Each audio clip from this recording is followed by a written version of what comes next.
আমডাঙ্গায় তৃণমূল বনাম তৃণমূল মহিলা পঞ্চায়েত প্রধানকে মেরে নাক ফাটিয়ে দেওয়ার অভিযোগ। তৃণমূলেরই পঞ্চায়েত সদস্য তার অনুগামীদের বিরুদ্ধে অভিযোগ উঠেছে। পঞ্চায়েতের টাকা তছরূপের প্রতিবাদ করায় হামলা, এমনটাই দাবি তৃণমূলের পঞ্চায়েত প্রধানের। পাল্টা প্রধানের বিরুদ্ধে দুর্নীতির অভিযোগ পঞ্চায়েত সদস্যের পরিবারে। ভোট আবহে আমডাঙ্গায় তৃণমূল বনাম তৃণমূল মহিলা পঞ্চায়েত প্রধানকে মেরে নাক ফাটিয়ে দেওয়ার অভিযোগ। তৃণমূলেরই পঞ্চায়েত সদস্য তার অনুগামীদের বিরুদ্ধে অভিযোগ।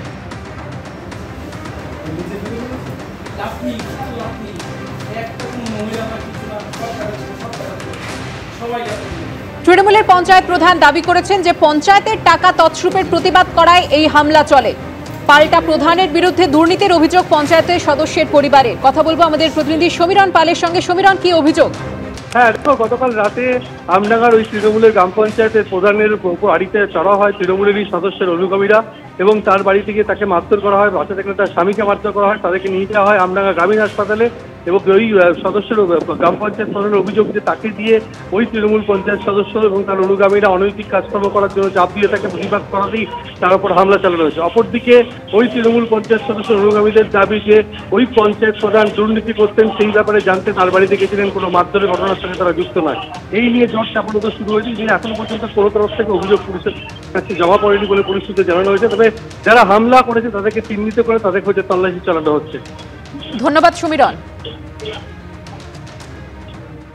শনিবার ভোট আর তার আগে বারাসাতের বিজেপি প্রার্থী স্বপন মজুমদার তিনি পুলিশের দ্বারস্থ হয়েছেন। তৃণমূলের বিরুদ্ধে বারাসাত থানায় অভিযোগ দায়ের করেছেন তিনি।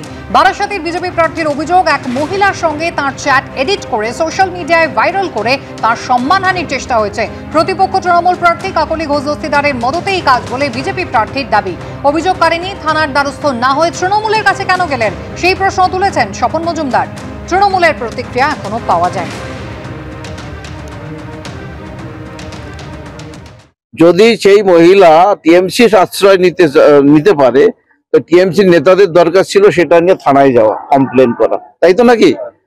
সাইবার ক্রাইমে এইভাবে পোস্ট করে মানুষের ব্রেনকে ডাইভার্ট করার চেষ্টা করেছে, সবাই বলছে সেটা। কার নামে আপনি অভিযোগ? কাকলি দেবী, আর কে? কাকলি ছাড়া বেনিফিট কার হতে পারে এসব করিয়ে? আর যদি কোনোভাবে সত্যতা প্রমাণ করতে পারে, আমি স্বপন মজুমদার লোকসভায় ভোট হবে, জিতবো, রিজাইন দিয়ে ছেড়ে দেব, দায়িত্ব নিয়ে বলে যাচ্ছি। ৪ঠা জুনের পর দেশে বড়সড় রাজনৈতিক ভূমিকম্প, ভবিষ্যৎবাণী মোদির।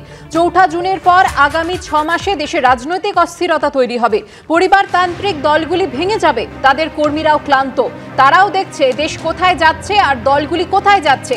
কাকদ্বীপের সভা থেকে চাঞ্চল্যকর দাবি করলেন প্রধানমন্ত্রী নরেন্দ্র মোদী।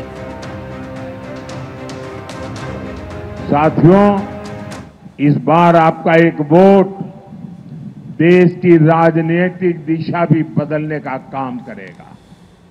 4 जून के बाद अगले 6 महीने में देश में बहुत बड़ा राजनीतिक भूचाल आने वाला है। ये परिवारवादी पार्टियां अपने आप बिखर जाएगी।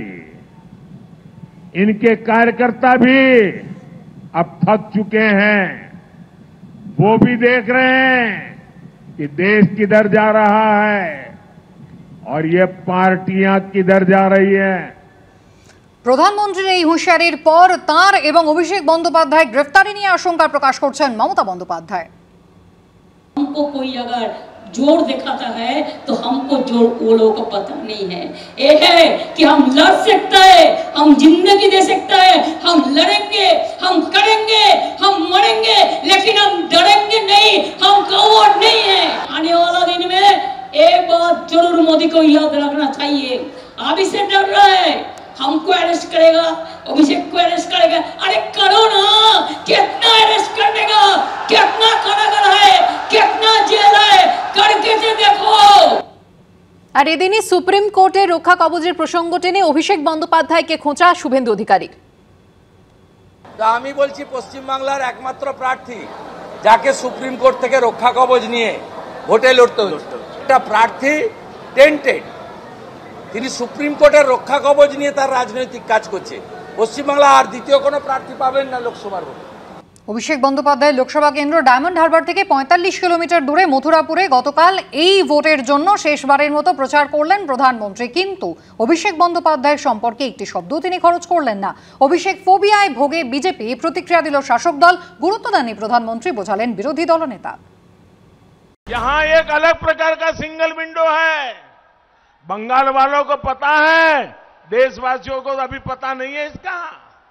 ये सिंगल विंडो क्या है? बंगाल में सिंगल विंडो है भाइपो विंडो। यहां केंद्र सरकार ने जो राहत भेजी थी वो भाइपो विंडो में फंस गई। মাত্র ৩ বছর আগের কথা, ২১ বিধানসভা ভোটের আগে রাজ্যে প্রচারে এলে বিজেপির শীর্ষ নেতাদের বক্তব্যের বড় অংশ জুড়ে থাকতো একটাই শব্দ, ভাইপো। কিন্তু ২৪-এ সেই ছবিটা কার্যত আমূল বদলে গেল। বুধবার অভিষেক বন্দ্যোপাধ্যায়ের কেন্দ্র ডায়মন্ড হারবার থেকে ৪৫ কিলোমিটার দূরে মথুরাপুর লোকসভা কেন্দ্রের কাকদ্বীপে সভা করলেন নরেন্দ্র মোদী। মঞ্চে উপস্থিত থাকলেন ডায়মন্ড হারবারের বিজেপি প্রার্থী অভিজিৎ দাস। কিন্তু অভিষেক বন্দ্যোপাধ্যায় সম্পর্কে একটি শব্দও খরচ করলেন না নরেন্দ্র মোদী।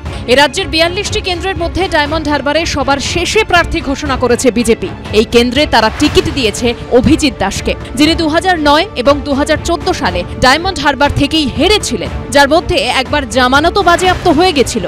এবারও বিজেপি তাঁকে প্রার্থী করার পর সিটিংয়ের অভিযোগে সরব হয়েছিল সিপিএম কংগ্রেস। বুধবার ডায়মন্ড হারবারের প্রার্থীর প্রচারে নরেন্দ্র মোদীও একবারও অভিষেকের নাম না নেওয়ায় ফের একই অভিযোগ তুলেছে তারা।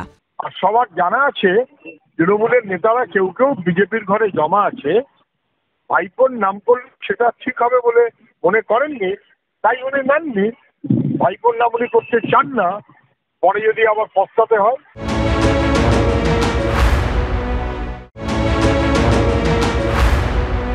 প্রধানমন্ত্রী খেয়ে দিয়ে কাজও নেই, ওসব ওকে কাউন্টার করবে। অভিষেক ফোবিয়ায় বিজেপি ভোগে, এটা নতুন কিছু নয়। আজকে অভিষেকের নাম না করে বিভিন্ন সম্পর্কের সম্বোধনে তাকে সম্বোধিত করা হয়। মধ্য গগনের সূর্যের দিকে বেলা 12টায় কেউ তাকালে তো নিজের চোখে ঝলসে যাবে। শনিবার ভোট হবে ডায়মন্ড হারবারে। অভিষেক বন্দ্যোপাধ্যায়ের সঙ্গে সিপিএম এর প্রতীক উর রহমান এবং বিজেপির অভিজিৎ দাসের লড়াই। পার্থপ্রতিম ঘোষ, উজ্জ্বল মুখোপাধ্যায় ও গৌতম মণ্ডলের রিপোর্ট, এবিপি আনন্দ।